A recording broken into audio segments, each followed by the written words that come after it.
Hi hello friends, എല്ലാ കൂട്ടുകാർക്കും നമ്മുടെ ഇന്നത്തെ അടിപൊളി എപ്പിസോഡിലേക്ക് സ്വാഗതം കേട്ടോ. അങ്ങനെ ആദീനെയും അതുപോലത്തെ ചിപ്പിനെയും കുറിച്ച് ആലോചിച്ചുകൊണ്ടിരിക്കുക കേട്ടോ രചന. അവിടേക്ക് സുമിത വരുന്നുണ്ട്. എന്താ നിനക്ക് ഇത്ര വലിയ ആലോചന എന്ന് ചോദിക്കുമ്പോഴേക്കും എനിക്ക് വയ്യ, ഇവിടെ എന്തുമാത്രം പ്രശ്നം നടന്നത് നീ കണ്ടായിരുന്നു? ഞാൻ പൊക്കത്ത് വർക്കിലായിരുന്നു, എന്നാലും ചെറിയ ഭാഗങ്ങളൊക്കെ ഞാൻ കേട്ടു. നിങ്ങൾ രണ്ടുപേരുടെ വഴക്കിനിടക്ക് വരണ്ട വെച്ചിട്ടാ ഞാൻ വരാതിരുന്നത്. ആകാശ് ആദ്യത്ത് കുറച്ചുകൂടി മയത്തിലൊക്കെ സംസാരിക്കണമായിരുന്നു. അല്ലെങ്കിൽ ആമ്പിള്ളയുടെ സ്വഭാവമാണ്, എപ്പോഴാ വഴിതെറ്റി പോവെന്ന് പറയാൻ പറ്റില്ല. അത് അവന്റെ പഠിപ്പിനെ പോലും ബാധിക്കും എന്ന് പറയാണ് രചനടുത്ത് പറയുന്നുണ്ട് സുമിത. നീ ഇപ്പൊ ആലോചിക്കേണ്ടത് മഹേഷിലേക്ക് എങ്ങനെ എത്തിച്ചേരാന്നല്ല, നിന്റെ മക്കളുടെ ഭാവി എങ്ങനെ സുരക്ഷിതമാക്കാന്ന. ചിപ്പി മാതി അവർ രണ്ടുപേരും ഒന്നിച്ച് ജീവിക്കണം. പിന്നെ ചിലപ്പോൾ ഇഷിതയുടെ കൂടെയൊക്കെ നിൽക്കുന്നുണ്ടാകും, കാരണം കുട്ടികളാണ് അവർക്ക് നല്ലത് ഏതാ ചീത്ത ഏതാ ശരിക്കും കണ്ടുപിടിക്കാനുള്ള കഴിവ് വരുന്നേ ഉള്ളൂ.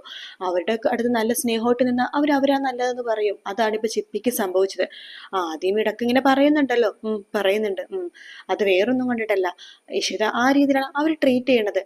ആകാശ് ഇപ്പൊ അതുപോലെ തന്നെ ആദ്യടുത്ത് സംസാരിച്ചിരുന്നെങ്കിൽ ആകാശിന്റെ കൂടെ ആയാനെ. പക്ഷെ ആദ്യടുത്ത് അങ്ങനെ സംസാരിക്കുന്നില്ലല്ലോ.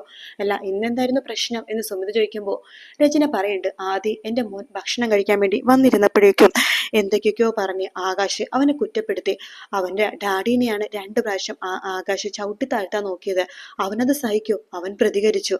അതിന്റെ ദേഷ്യത്തിൽ ആകാശ് അവനെ നിലത്തേക്ക് വലിച്ചെറിഞ്ഞു. വലിച്ചിങ്ങനെ തള്ളിയപ്പോഴേക്കും അവന്റെ നെറ്റ് പൊട്ടി. ഓഹോ, അത്രയൊക്കെ ഉണ്ടായിരുന്നു. എന്റെ മോൻ ലഞ്ച് ബോക്സ് പോലും കൊണ്ടുപോകാതെയാണ് സുമിത പോയത്. എനിക്കിതൊന്നും സഹിക്കാൻ പറ്റുന്നില്ല എന്ന് പറയണം. പാവം എന്റെ മോൻ എന്ന് പറയുമ്പോൾ, എങ്കിൽ നീ ഒരു കാര്യം ചെയ്യണം, നിന്റെ മോനെ കുറിച്ച് നിനക്ക് ഇത്രയും അവധി ഉണ്ടെങ്കിൽ നീ ഇനി മഹേഷിനെ കുറിച്ച് ആലോചിക്കാതെ മക്കളെ കുറിച്ച് മാത്രം ആലോചിക്കേ. നീ എന്താ സുമിത ഇങ്ങനെയൊക്കെ പറഞ്ഞത്?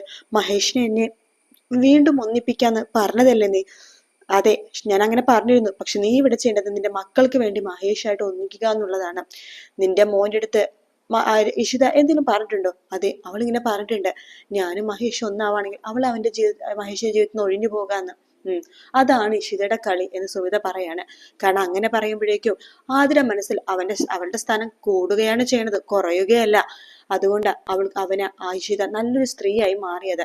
നീ ഒരു കാര്യം ചെയ്, എന്തൊക്കെ വന്നാലും ഇഷിതയെ മഹേഷും ഒന്നിക്കരുതെന്ന് നീ ആഗ്രഹിക്കുന്നുണ്ടെന്നുണ്ടെങ്കിൽ അവരൊന്നിക്കണ്ട. പിന്നെ ഇപ്പൊ ഇഷിതക്ക് ഒരു കുഞ്ഞില്ല, അതുകൊണ്ട് ആദിനെയും അതുപോലെ ചിപ്പിനെയും അവള് വലിയ കാര്യമായിട്ട് കാണുന്നുണ്ട്.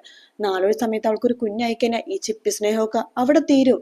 അതുകൊണ്ട് അവരുടെ യാത്ര മുടക്കാൻ വേണ്ടിയിട്ടാണ് നീ എന്നോട് പറഞ്ഞത്. പക്ഷെ ഞാൻ നിന്നോട് പറഞ്ഞത്, അവരുടെ യാത്ര താൽക്കാലികമായിട്ട് മുടക്കിയല്ല വേണ്ടത്. ഒരു പ്രാവശ്യം യാത്ര മുടങ്ങിയതാണല്ലോ, വീണ്ടും യാത്ര പോവാണല്ലോ. അതെ, അവരൊരു ഹണിമൂൺ ട്രിപ്പ് തന്നെയാടി പോകുന്നത് എന്ന് രചന പറയുമ്പോ സുമിത പറയുന്നുണ്ട്, ആയിക്കോട്ടെ, പക്ഷെ ഈ യാത്ര മുടക്കന്നെ അതൊരു താൽക്കാലിക യാത്ര മുടക്കൽ മാത്രമായിരിക്കും. അവരിനി ഹണിമൂൺ ട്രിപ്പ് പ്ലാൻ ചെയ്യും. അപ്പൊ നീ എന്ത് ചെയ്യും? അതുകൊണ്ട് സുമിത പ്ലാൻ ചെയ്യണത് ഒരിക്കലും അവർക്ക് പോകാൻ പറ്റാത്ത യാത്രാ ട്രിപ്പ്, ഒരു ഹണിമൂൺ ട്രിപ്പ് പ്ലാൻ ചെയ്യാനായിട്ടാണ്. അതെന്ത് ട്രിപ്പാ? ഇഷിത കിടപ്പിലാവണം, കോമ സ്റ്റേജിൽ, അല്ലെങ്കിൽ അവൾ ഇല്ലാതാവണം. എങ്ങനെയുണ്ട് ആ പ്ലാൻ എന്ന് ചോദിക്കുമ്പോൾ രചന പറയുന്നുണ്ട്, കൊള്ളാം. അവൾ അങ്ങനെ കിടപ്പിലാവുകയോ അല്ലെങ്കിൽ അവൾക്ക് ഒരിക്കലും യാത്ര പോകാൻ പറ്റാത്ത അവസ്ഥയിലാവുകയോ ചെയ്തു കഴിഞ്ഞാൽ എനിക്ക് ഭയങ്കര സന്തോഷവും. അമ്മ വേഷം കേട്ടാൻ വന്നോളൂ, അമ്മ വേഷം മാത്രം കേട്ടണം, അല്ലെന്നുണ്ടെങ്കിൽ അവൾക്ക് ഇതുപോലത്തെ അനുഭവങ്ങൾ ഉണ്ടാവും. നീ എന്താ ചെയ്യാൻ ഉദ്ദേശിക്കുന്നത് എന്ന് രചന ചോദിക്കുമ്പോൾ, വെയിറ്റ് ആൻഡ് സീ, നാളെ നീ കണ്ടോ എന്താ സംഭവിക്കാൻ പോണത് എന്ന് പറഞ്ഞിട്ട് സുമിത അവിടുന്ന് പോകുവാണ്. രചനയും അത് കേട്ട് സന്തോഷത്തോടെ അങ്ങനെ നിൽക്കുവാട്ടോ. പിന്നീട് കാണിക്കുന്ന ആദീനെയാണ്. ആദ്യ സ്കൂളില് ഇന്റർവെൽ സമയത്ത് ഒരു മൂലൊക്കെ മാറിയിരിക്കുക കേട്ടോ. അവിടേക്ക് ചിപ്പി വരുന്നുണ്ട്. ആദ്യേട്ടൻ എന്താ ഇങ്ങനെ മാറി നിൽക്കണത്? ആദ്യേട്ടൻ ഞാൻ ക്ലാസ്സിലൊക്കെ തപ്പി, അവിടെ ഒന്നും കണ്ടില്ല. അപ്പൊ കിഴേട്ടനാ പറഞ്ഞത് അവരോടൊന്നും സംസാരിക്കാതെ ആദ്യേട്ടൻ മാറി നടക്കുമായിരുന്നു. എന്താ ആദ്യേട്ടാ? ഒന്നുമില്ല. അയ്യോ, ആദ്യേട്ടൻ നെറ്റി എങ്ങനെയാ പൊട്ടിയത് ആദ്യേട്ടാ? അത് ഞാനൊന്ന് വീണതോ? എവിടാ? ഡൈനിങ് ഹാളില്. ഇത് ആദ്യേട്ടൻ വീണതാണോ അതോ അയാൾ തള്ളിയിട്ടതാണോ എന്ന് ചോദിക്കുമ്പോഴേക്കും ആദ്യം പെട്ടെന്ന് ഷോക്കായിട്ട് ഈ ചിപ്പിനെ നോക്കുവാട്ടോ. എന്താ നീ അങ്ങനെ ചോദിച്ചത്? അപ്പോ അയാൾ തള്ളിയിട്ടത് തന്നെയാണല്ലേ? അങ്ങനെയൊന്നും ഇല്ല. എനിക്ക് മനസ്സിലായി ആദ്യേട്ടാ. അയാൾ എന്തിനാ ആദ്യേട്ടനെ തള്ളിയിട്ടത്? അത് നീ ഷിതാമ്മ ഡാഡി എടുത്തോ പറയരുത്. അയാൾ ഡാഡിനെ കുറിച്ച് മോശം പറഞ്ഞപ്പോ ഞാൻ പ്രതികരിച്ചു, അതിന് അയാളെന്നെ തള്ളിയിട്ടത് എന്ന് പറയാണ്. അയ്യോ എന്ന് പറയാണ്. നന്നായിട്ട് മുറിഞ്ഞു ആദ്യേട്ടാ? നന്നായിട്ട് പറഞ്ഞാൽ ഹോസ്പിറ്റലിൽ പോവില്ലേ? എന്നിട്ട് മമ്മി ഒന്നും പറഞ്ഞില്ലേ? മമ്മി എന്തിനും പറഞ്ഞു കഴിഞ്ഞാൽ അയാൾ മമ്മീനെ വെച്ചേക്കില്ലല്ലോ. മറ്റുള്ളവരുടെ ചിലവിലും അവരുടെ വീട്ടിൽ നിൽക്കുമ്പോൾ ഇതുപോലെയൊക്കെ കേൾക്കേണ്ടി വരും ചിപ്പി എന്ന് ആദ്യം പറയുമ്പോൾ, പിന്നെന്തിനാ ആദ്യമായിട്ട് അവിടെ കഷ്ടപ്പെട്ടിങ്ങനെ നിൽക്കണത്? ആദ്യമായിട്ടന്നെ ഞങ്ങളുടെ വീട്ടിൽ വന്നൂടെ? അവിടെ ഡാഡിയുണ്ട്, അമ്മയുണ്ട്, അച്ഛമ്മയുണ്ട്, അച്ഛച്ചനുണ്ട്, എല്ലാവരും ഉണ്ടല്ലോ. ഇല്ല ചിപ്പി, നിന്റെ അടുത്ത് ഞാൻ എത്ര പ്രാവശ്യം പറയണം എന്റെ മമ്മീനെ വിട്ട് ഞാൻ എവിടേക്കും വരില്ലെന്ന്. നീ ഇതിനി പറഞ്ഞിരിക്കണ്ട. പിന്നെ ഈ കാര്യം വീട്ടിൽ പോയിട്ട് നീ ആരോടും പറയരുത്, കേട്ടല്ലോ? ദേ ബെല്ലടിച്ചു, നീ ക്ലാസ്സിലേക്ക് പോയിക്കോ. ആദ്യമായിട്ടും വരുന്നില്ലേ? ഞാൻ വന്നോളാം എന്ന് പറയാണ്. അന്വേഷിച്ച ചിപ്പി അവിടെ നിന്ന് പോകാട്ടോ. ചിപ്പി പോയി കഴിയുമ്പോഴേക്കും ആദ്യം മനസ്സ് വിചാരിക്കണം, ഈശ്വര ഇവളിത് ഡാഡിയടുത്ത് പറയാതിരുന്നാൽ മതി. പറഞ്ഞു കഴിഞ്ഞാൽ ഡാഡി പകരം ചോദിക്കാൻ വേണ്ടി ആകാശങ്ങളുടെ അടുത്തേക്ക് പോകും, രണ്ടുപേരും വഴക്കാകും. പക്ഷെ അവളുടെ മുമ്പിൽ നിന്ന് മാറി നടന്നു പോയാൽ മതിയായിരുന്നു എന്നിങ്ങനെ ആദ്യം വിചാരിക്കുന്നുണ്ട്. പിന്നെ കാണിക്കുന്ന ഇഷിതനെ മഹേഷിനെയാണ്. അവർ രണ്ടുപേരും കൂടി സന്തോഷത്തോടെ കാറിൽ ഇങ്ങനെ പോയിക്കൊണ്ടിരിക്കുമ്പോ ഇഷിത മഹേഷിനോട് ചോദിക്കണ്ടേ, ഞാൻ ഡ്രൈവ് ചെയ്യുമ്പോൾ മഹേഷ് ഓക്കെ ആണല്ലോ അല്ലെ? എന്താണോ താൻ അങ്ങനെ ചോദിച്ചത്? അല്ല, നന്നായിട്ട് ഡ്രൈവ് ചെയ്യുന്ന ആളെ വേറൊരാളുടെ കാറിന്റെ ഫ്രണ്ട് സീറ്റിൽ വെറുതെ ഇരിക്കുമ്പോൾ അവർക്ക് അങ്ങനെയൊക്കെ തോന്നും, അത് ചോദിച്ചതാണ്. അത് താൻ പറഞ്ഞ ശരി തന്നെയാണ്, ഒരു കംഫർട്ട് കുറവ് അങ്ങനെ ഫീൽ ചെയ്യാറുണ്ട്. പക്ഷെ തന്റെ കാര്യത്തിൽ എനിക്ക് അങ്ങനെ ഇല്ലടോ. കാരണം താൻ ഡ്രൈവ് ചെയ്യണത് റോഡിലേക്കല്ല, എന്റെ ഹൃദയത്തിലേക്കാണല്ലോ. ശരിക്കും പറഞ്ഞാൽ നമ്മൾ എത്ര ടൈമാണല്ലോ വേസ്റ്റ് ചെയ്തത്. എനിക്ക് തോന്നിയിട്ടില്ല മഹേഷ്, നമ്മൾ സത്യം പറഞ്ഞാൽ ഒരു കരാറടിസ്ഥാനത്തിലാണ് ജീവിക്കാൻ തുടങ്ങിയത്. മറ്റുള്ളവർക്ക് അതൊരു തമാശയായിട്ട് തോന്നുമെങ്കിൽ നമ്മുടെ ലൈഫിൽ അത് തമാശയല്ല, കാര്യത്തിൽ തന്നെയാണ് നമ്മൾ തുടങ്ങിയത്. പിന്നെ അത് അട്രാക്ഷനായി, പിന്നെ പ്രണയമായി, പിന്നെ ജീവിതത്തിന്റെ ഒരു ഭാഗമായി. സത്യം പറഞ്ഞാൽ അട്രാക്ഷനൊക്കെ വെറുതെയാണ് മഹേഷ്. പ്രണയം തുടങ്ങുമ്പോഴാണ് ജീവിതത്തിൽ നമ്മൾ എന്താണെന്ന് അറിയണത്, ആരാദ്യം ഇഷ്ടം പറയും, അതൊക്കെയാണ് പ്രണയത്തിന്റെ ആ ഫീൽ എന്ന് പറയണത്. നമ്മുടെ കാര്യത്തിൽ അതാണല്ലോ നടന്നത്. പിന്നെ പ്രണയമായി, പിന്നെ നമുക്ക് രണ്ടുപേർക്കും ആരാദ്യം ഇഷ്ടം പറയും എന്നൊരു തോന്നലായിരുന്നു. അങ്ങനെ പറയാതെ കുറച്ചു ദിവസം അങ്ങനെ നടന്നു. അതൊക്കെ ഒരു രസമുള്ള കാര്യമല്ലേ? സത്യം പറഞ്ഞാൽ നമ്മൾ രണ്ടുപേരും എപ്പോഴേ ഒന്നിക്കേണ്ടതാണ്. നമ്മുടെ രണ്ടുപേരുടെ ഭാവി മുമ്പുള്ള, അതായത് ഇതിന് മുമ്പുള്ളൊരു ഭൂതകാലം നമുക്കുള്ളത് കൊണ്ടാണ് നമ്മൾ രണ്ടും ഒന്നാവാതിരുന്നത് എന്ന് പറയുമ്പോൾ മഹേഷ് പറയുന്നുണ്ട്, അതെ താൻ എത്ര നന്നായിട്ട് അവിടെ സംസാരിക്കണത്, തന്റെ സംസാരം കേട്ടിരുന്നു പോകും, കാര്യങ്ങളൊക്കെ എത്ര വ്യക്തമായിട്ടാണ് താൻ പറയണത് എന്ന് ചോദിക്കുകയാണ്.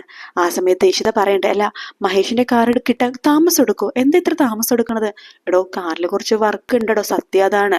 അവര് ഞങ്ങൾ ടൂർ കൊണ്ട് തലേ ദിവസം രാത്രി വീട്ടിലേക്ക് എത്തിക്കാന്നാ കാറ് പറഞ്ഞത്, എന്തായാലും പോയി നോക്കട്ടെ എന്ന് പറയാണ്. പിന്നെ നമ്മൾ ഇത്ര ട്രിപ്പ് പോണല്ലേ, വലിയൊരു ട്രിപ്പ് പോണല്ലേ, അതിന്റെ ഒരു ഇതുകൊണ്ട് എന്ന് പറയാണ്. പിന്നെ ട്രിപ്പ് പോയി കഴിഞ്ഞാൽ തന്റെ വീട്ടുകാരുടെ ചോദ്യം എന്തായിരിക്കും തനിക്ക് അറിയാലോ? അറിയാം, എപ്പോഴാണ് വിശേഷം ആവണേന്ന്. അത് എന്റെ അമ്മക്കായിരിക്കും ചോദ്യം കൂടുതൽ ചോദ്യം. പിന്നെ എനിക്കതിലൊന്നും സത്യം പറഞ്ഞാൽ അത്രക്കൊന്നും താല്പര്യമില്ല മഹേഷ്. ഇഷിതക്കൊരു കുഞ്ഞ് അങ്ങനൊന്നും ഞാൻ ജീവിതത്തിൽ ആലോചിച്ചിട്ടുമില്ല, ആഗ്രഹിക്കുന്നുമില്ല. പക്ഷേ ഇപ്പൊ സത്യം പറയാലോ, മഹേഷിന്റെ ഒരു കുഞ്ഞിനെ ഞാൻ ഇപ്പൊ ആഗ്രഹിക്കുന്നുണ്ട്. മഹേഷിന്റെ ഒരു കുഞ്ഞ് അതെന്റെ സ്വപ്ന സാഫല്യമാണ് എന്ന് ഇഷിത പറയുമ്പോൾ മഹേഷ് ഇഷിതയുടെ മുഖത്തേക്ക് നോക്കാണ്. ഇഷിതയ്ക്ക് ചെറിയ നാണമൊക്കെ ഇങ്ങനെ വരുന്നുണ്ട് കേട്ടോ. ഇഷിതയുടെ മൊബൈല് ബെല്ലടിക്കാട്ടോ. മഹേഷ് അച്ഛനാ വിളിക്കണ, ഫോൺ എടുത്തോ എന്ന് പറയാണ്. മഹേഷ് ഫോൺ എടുക്കണ്ട. ഹലോ അച്ഛ, നിങ്ങൾ ഇങ്ങോട്ടേക്ക് വന്നോണ്ടിരിക്കല്ലേ? അതെ അച്ഛ. എന്താ അച്ഛ എന്ന് ചോദിക്കുമ്പോ, അതെ ചിപ്പി ക്ലാസ്സിൽ നിന്ന് വന്നതിന് ശേഷം ആകെ ഒറ്റയിരിപ്പാണ്, യൂണിഫോം പോലും മാറിയിട്ടില്ല, ആകെ വിഷമിച്ചിരിക്കുകയാണ്. അച്ഛൻ എന്താന്ന് ചോദിച്ചില്ലേ എന്ന് ഇഷിത ചോദിക്കുമ്പോ, ഞാൻ ചോദിച്ചു, അവളൊന്നും പറയുന്നില്ല. ഇനിയിപ്പോ സ്കൂളിൽ എന്തെങ്കിലും പ്രശ്നം എന്തെങ്കിലും ഉണ്ടായിട്ടുണ്ടാവുമായിരിക്കോ എന്ന് അച്ഛൻ ചോദിക്കുമ്പോഴേക്കും മഹേഷ് പറഞ്ഞിട്ട്, എന്തായാലും അച്ഛൻ ഫോൺ വെച്ചോ, ഞങ്ങൾ അങ്ങോട്ടേക്കാ വരുന്നത്, പിന്നെ അമ്മയടുത്ത് കുത്തി കുത്തി വരുമെന്ന് ചോദിച്ചു, അവളെ മനസ്സ് വേദനിപ്പിക്കേണ്ടത് പറ. ശരി മോനെ എന്ന് പറഞ്ഞിട്ട് ഫോൺ വെക്കാണ്. എന്തായിരിക്കും ഒരു ചിപ്പിയുടെ പ്രശ്നം എന്ന് ചോദിക്കുകയാണ്. ആ സമയത്ത് ഇഷിത പറയണ്ട്, ഇനി ആദ്യയുടെ എന്തെങ്കിലും പ്രശ്നമായിരിക്കോ? ആദ്യം എന്തെങ്കിലുമൊക്കെ പ്രശ്നമോ വിഷമോ ഉണ്ടെന്നുണ്ടെങ്കിൽ അവൾക്ക് വല്ലാത്തൊരു വിഷമോ അതായിരിക്കും ഇനി. മഹേഷ് പറഞ്ഞിട്ട്, ഇനി നമ്മൾ ടൂർ പോകുന്നില്ലെന്നെങ്ങാനും ആരെങ്കിലും പറഞ്ഞു കുത്തി കൊടുത്തിട്ടുണ്ടാകോ? അവള് നമ്മുടെ സംസാരമൊക്കെ കേൾക്കുകയാണല്ലോ, അങ്ങനെ എന്തെങ്കിലുമൊക്കെ ആയിരിക്കോ? അറിയില്ല മഹേഷ്, നമുക്ക് എന്തായാലും വീട്ടിലേക്ക് എത്താം, താനിങ്ങനെ ടെൻഷൻ ആവണ്ടടോ, അവൾക്ക് വേറെ കുഴപ്പമൊന്നും ഉണ്ടാവില്ല എന്ന് പറയാണ്. അങ്ങനെ ഇഷിതയെ മഹേഷൻ ഡ്രൈവ് ചെയ്ത് വീട്ടിലേക്ക് വരുവാട്ടോ. അതേസമയം ആദ്യം തിരിച്ച് വീട്ടിലെത്തുന്നുണ്ട്. ആദ്യം ക്ലാസ്സിൽ നിന്ന് വന്നതിന് ശേഷം ആകെ വിഷമിച്ചിരിക്കുന്ന സമയത്ത് രജൻ അങ്ങോട്ടേക്ക് വരുന്നുണ്ട്. നീ അതൊന്നും മറന്നില്ല എന്റെ മുഖത്ത് നോക്കിയിട്ട് മമ്മി പറ, ഈ മുറിവ് എങ്ങനെ ഉണ്ടാകുമ്പോ ഞാൻ എങ്ങനെ മറക്കാന്? നീ ഒന്നും കഴിച്ചില്ലല്ലോ, നീ അത് വിട്ടുകളാ മോനെ, വാ നിനക്ക് ഞാൻ ചായ സ്നാക്സും തരാം. എനിക്ക് വേണ്ട മമ്മി, ഇനി ചായ കുടിക്കേണ്ട രീതി എങ്ങനെയാണെന്നും എനിക്കറിയില്ല, അയാളുടെ സ്വഭാവം എപ്പോഴാ മാറണമെന്ന് ഒന്നും പറയാൻ പറ്റില്ല. വേണ്ട മമ്മി, എനിക്ക് ഒന്നും വേണ്ട, ഞാനിവിടെ നിന്നോളാം എന്ന് പറയാണ്. ആ ഒരു ഭാഗത്തോടെയാണ് ഇന്നത്തെ എപ്പിസോഡ് തീരുന്നത് കേട്ടോ. നാളത്തെ പ്രൊമോയിൽ കാണിക്കുന്നത് ചിപ്പി അങ്ങനെ വിഷമിച്ചിരിക്കുമ്പോൾ ഇഷിതയും മഹേഷും ചോദിക്കുന്നുണ്ട്, എന്താ മോളെ വിഷമത്തിന് കാരണം എന്ന് ചോദിക്കുമ്പോൾ ചിപ്പി പറയുന്നുണ്ട്, ആദ്യേട്ടനെ കൂട്ടിക്കൊണ്ടുവരാം, ആദ്യേട്ടനെ കഴിഞ്ഞാൽ അയാൾ കൊല്ലും, ആകാശങ്ങൾ കൊല്ലും എന്ന് പറയാണ്. അതെല്ലാം കേട്ടിട്ട് മഹേഷ് ദേഷ്യത്തോട് കൂടി തന്നെ ആകാശിനോട് കാര്യങ്ങളൊക്കെ ചോദിക്കാൻ വേണ്ടി പോവുകയാണ്. ഇഷിതയും വീട്ടുകാരും തടഞ്ഞു പിടിക്കുന്നുണ്ടെങ്കിൽ, മാറ്, ആരും എന്നെ പിടിക്കണ്ട, എന്റെ മോനെ തൊട്ട് കളിച്ച് അവനെ വിവരം അറിയിക്കും എന്ന് പറഞ്ഞിട്ട് മഹേഷ് കാറെടുത്ത് സ്പീഡിൽ അങ്ങോട്ട് ആകാശിന്റെ അടുത്തേക്ക് പോകുക കേട്ടോ.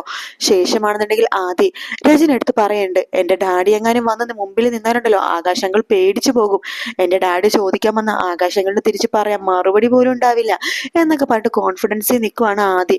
അത് കേട്ട് രചന അപ്പുറത്തേക്ക് പോകുന്ന ഭാഗത്തോട് കൂടിയിട്ടാണ് ഇന്നത്തെ എപ്പിസോഡും പ്രൊമോ എല്ലാം തീരുന്നത് കേട്ടോ. വീഡിയോ ഇഷ്ടപ്പെട്ടാൽ ലൈക്ക് ചെയ്യുക, സബ്സ്ക്രൈബ് ചെയ്യുക, കമന്റ് ചെയ്യുക. മറ്റൊരു വീഡിയോ ആയിട്ട് കാണാം friends. Take care, bye bye.